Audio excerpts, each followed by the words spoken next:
we started milking on this new parlour. So at that time we were milking in a 4-unit jar plant. We were milking about 55 cows, so it was taking about 14-15 row at that time. So it was well over 2 hours milking time, which was it wasn't sustainable. We were in a flat rate system, just an old pulley feeders.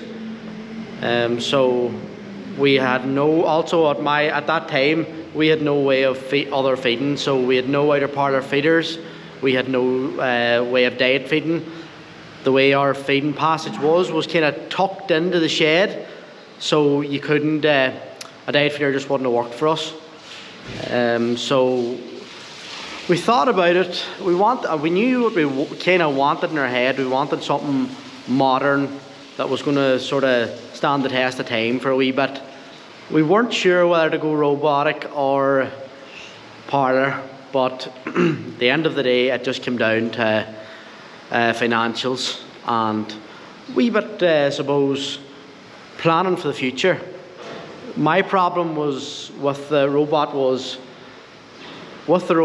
you're tied till a certain amount of cows, and that's 100%. If you're committed to that number of cows and you're happy with it, robots are a great way of milking cows. They can pull milk from cows, but I was young and progressive and I wanted to push the farm on, so for me to be tied to that number of cows just didn't suit me.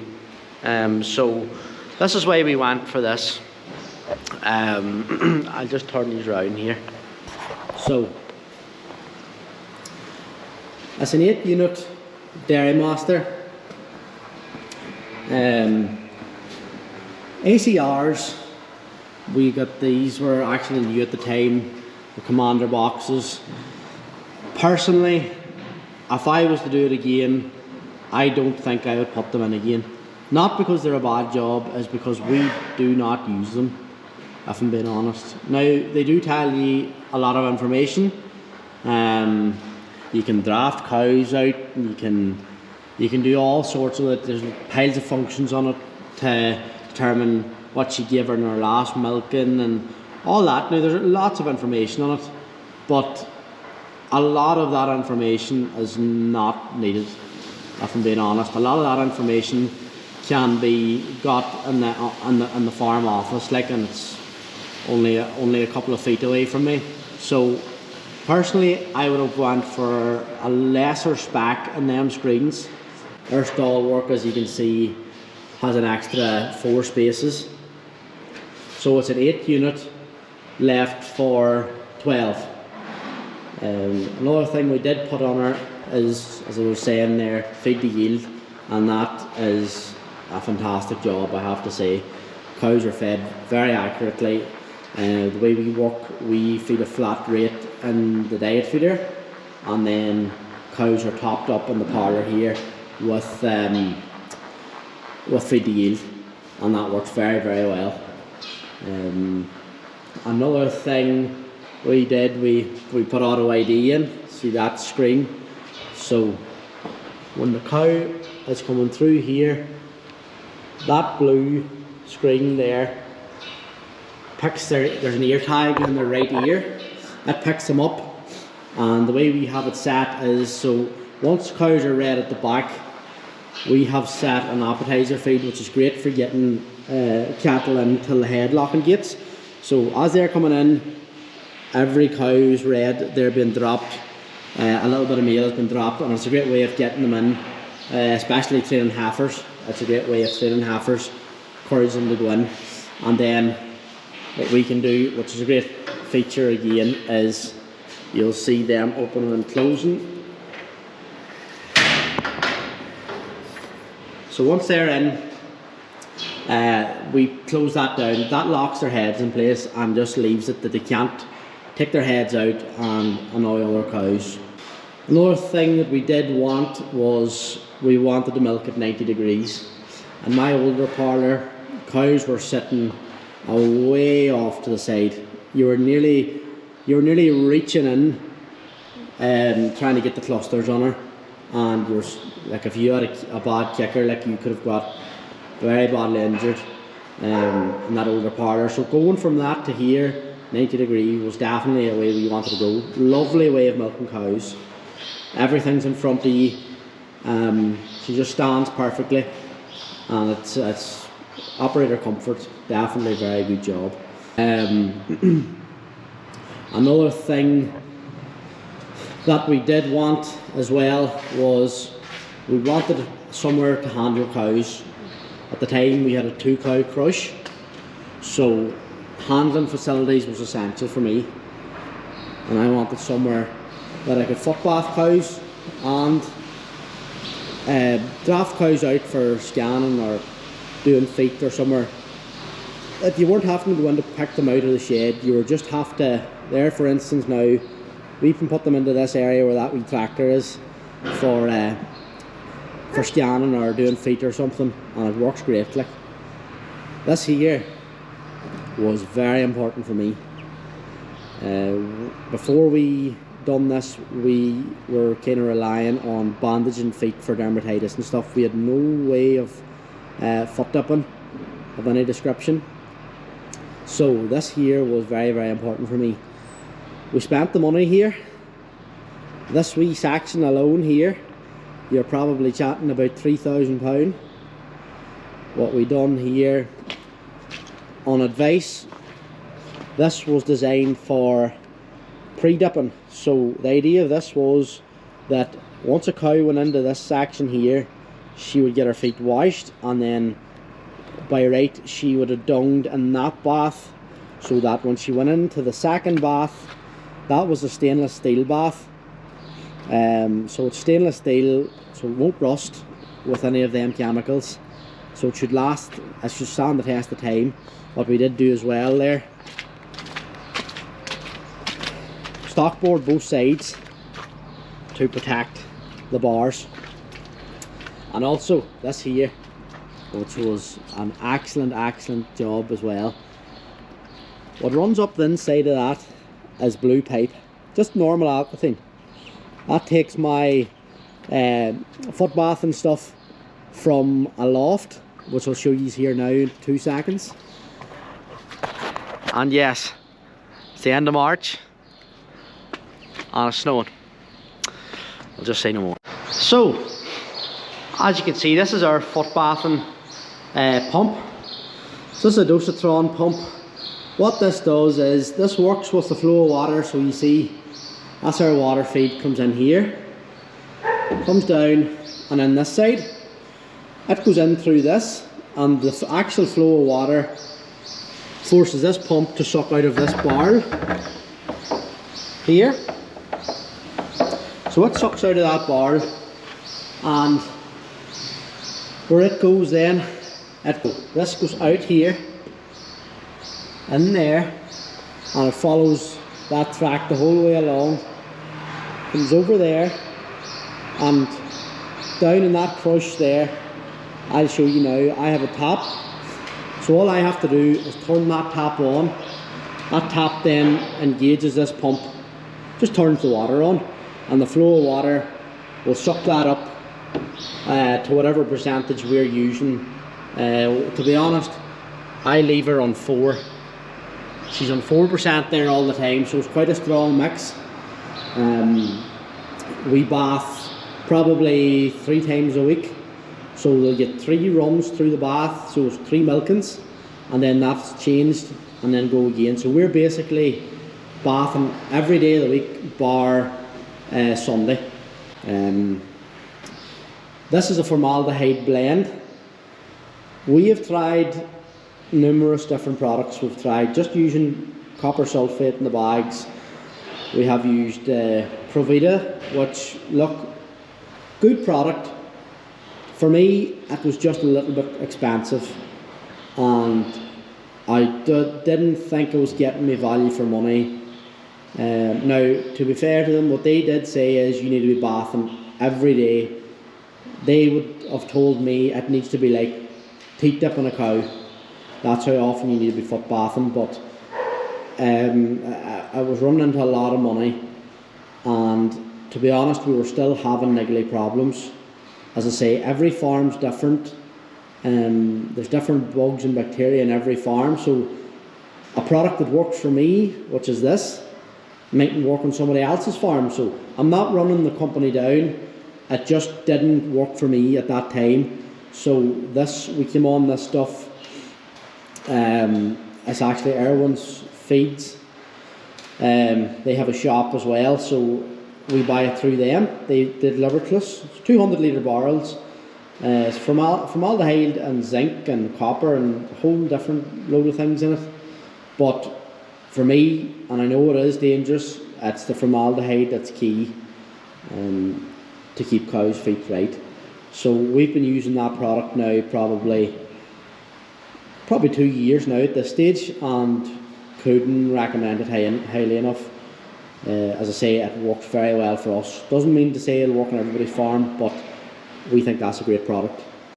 So for me, the Parlour route made financial sense. It made sense in the way of future proofing, because at that time I was milking about 55 cows. Now since that we have grew to about 80, and although I don't have plans to expand much more, maybe 80-90 cows will be where I will sit. This year, if I added the extra 4 units and I went to 80-90 cows, it's only 8 row. You know, it's only 8 row of cows. You're read up in an hour and a half, and that's you to the evening. A lot is made about robots and the extra milk that you can get from them, and that's true. You definitely do get extra milk from robots, but don't forget, that's not free. That robot is feeding them cows for that third milking, like I would be doing if I went to 3 times a day here. That was just one thing I learned from just going around with sales reps. They all talk about this flexibility in time and the third milking. Flexibility, yes, you are flexible, but you must be flexible enough then to get up in the middle of the night if a heifer happens to kick an arm and set off the alarm.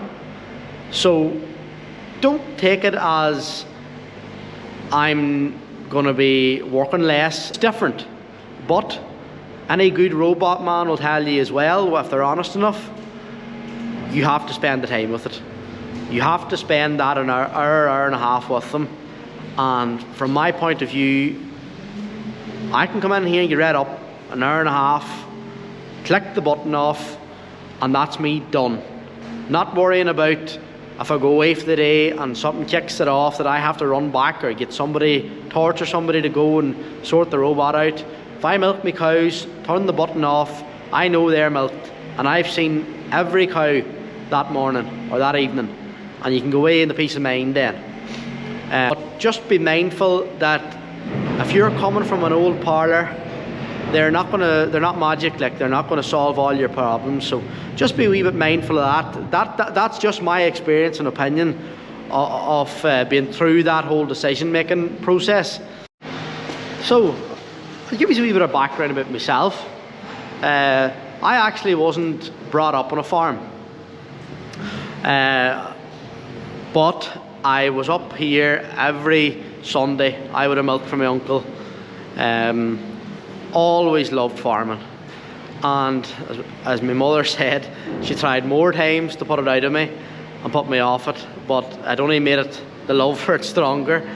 I actually was doing an engineering course, and I left it. It's not what I wanted to do, and I suppose what I'd advise anybody is just choose your own path in life.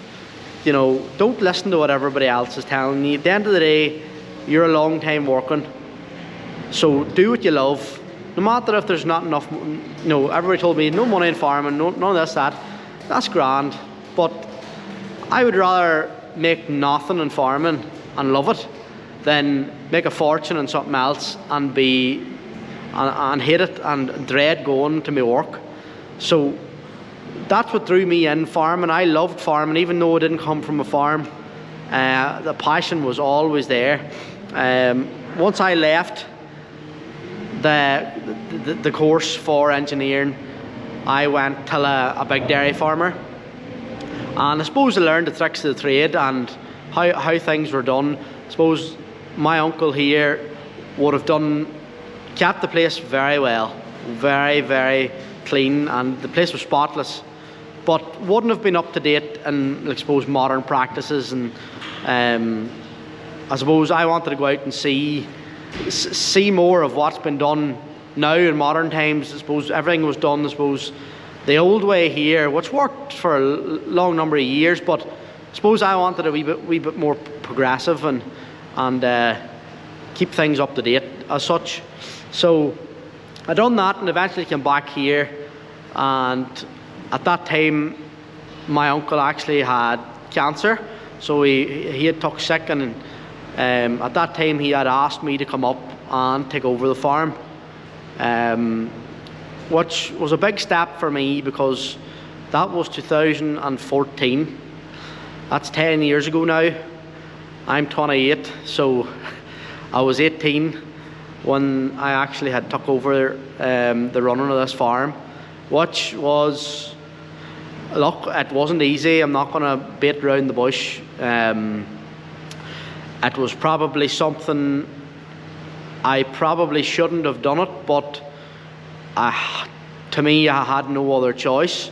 At that time, I was probably seen as the only man at that time that had an interest in it. And look, when somebody's sick and they ask you to do it, you don't turn them down, like, you know. So I took it on, and to say it was a challenge is an understatement. I suppose I should tell you, my father had no interest in farming, absolutely no interest, and although he gave me some help from time to time, I was here pretty much on my own and relied probably on a bit of paid help here and there.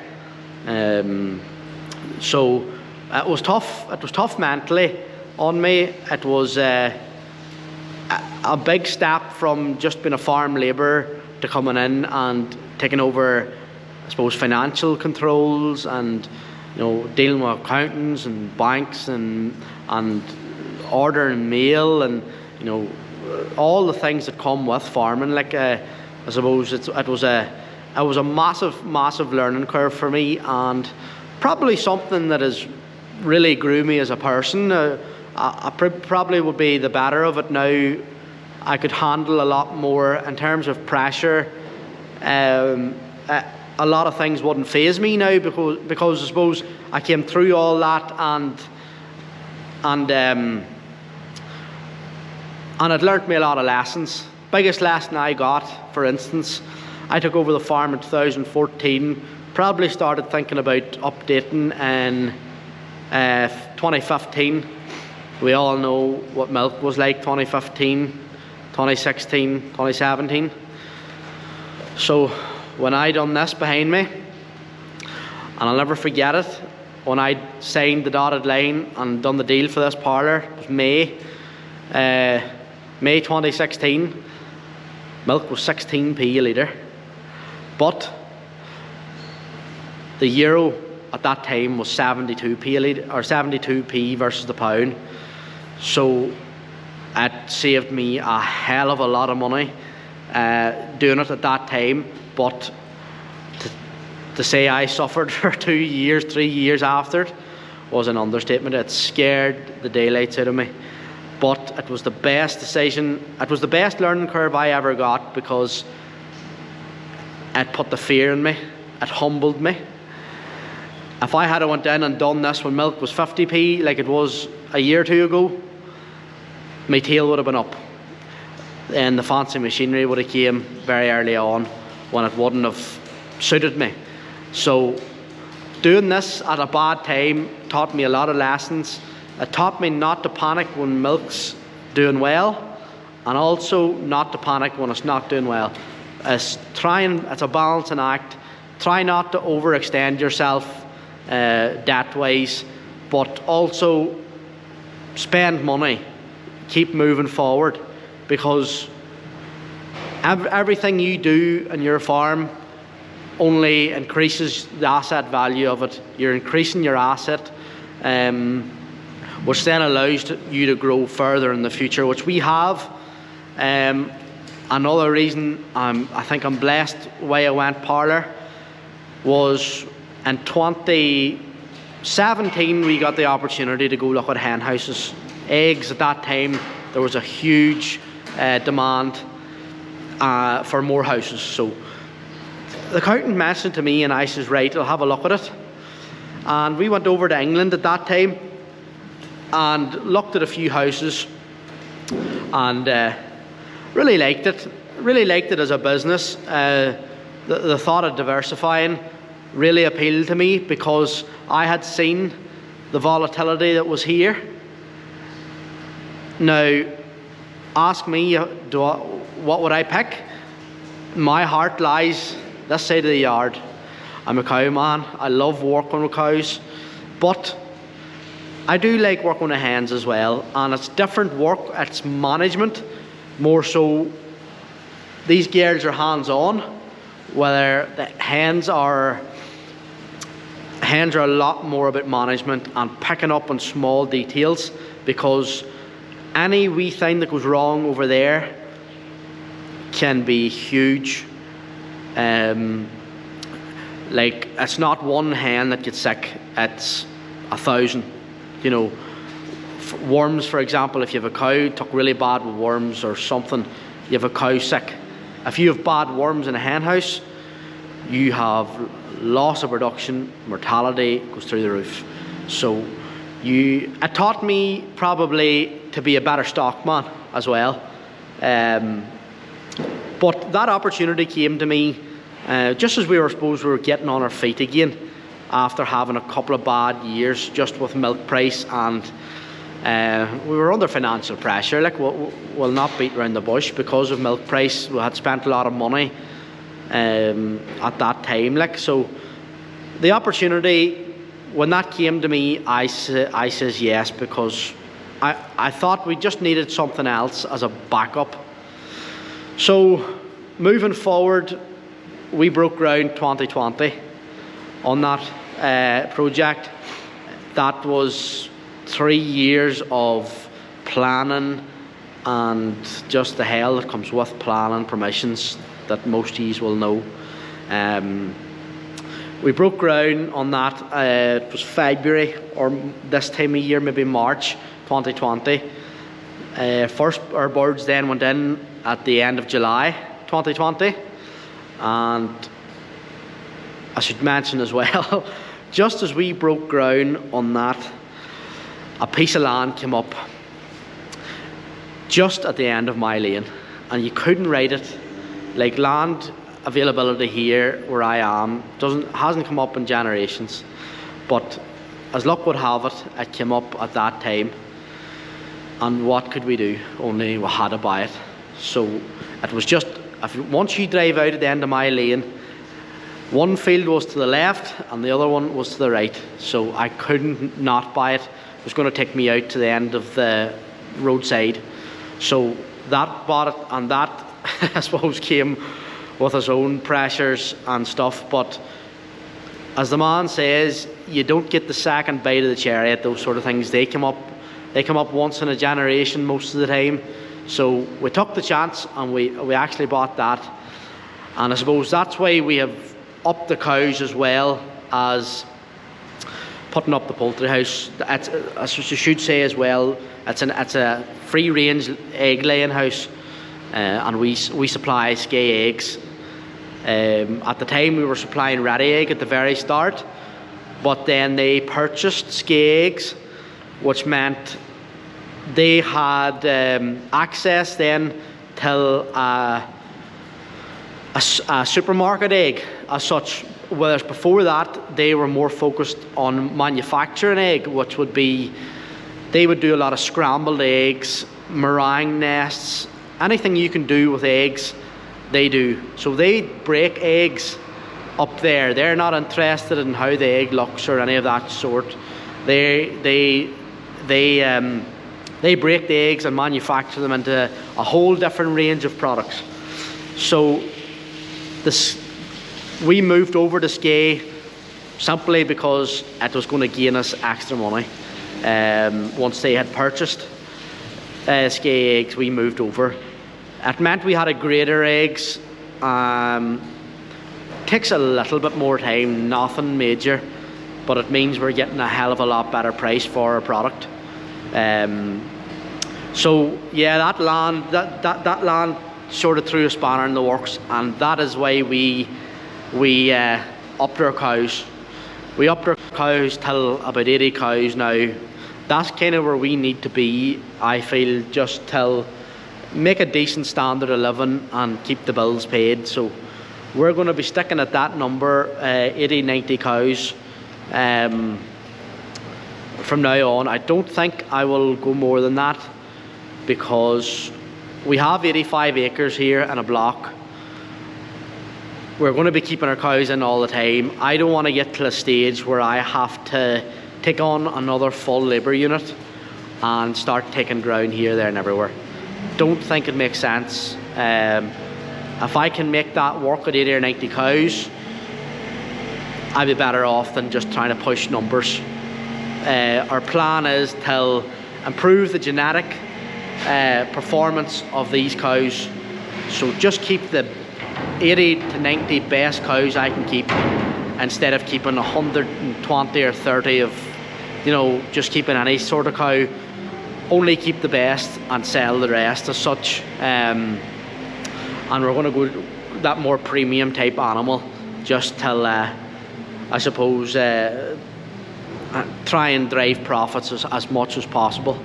So that's just a wee bit of background on myself. As I say, I'm proud of where I've grew from where I took over till where now has been a dramatic difference. Farm has changed. It's changing every year. We're always pushing on and doing something else, just progressing. If you don't progress, you'll get left behind. So no, I'm very proud of where we've come till. As I say, there has been many challenges here, and I'm sure there'll be more challenges. But I think that taking over that so young really grew me as a person, and as a business as well, and as an owner of a business, and as an owner of a business, it taught me not to panic, to be calm, even when maybe financial pressures are there. Keep your head. Lost in the head will get you nowhere. You know, it'll only make the thing worse. At the end of the day, bad times only last for a certain length of time, and you'll come out the other side stronger and a better person as well. So that's that for this week, folks. I hope you enjoyed it. I suppose I just wanted to give a wee bit of background to myself and to the farm.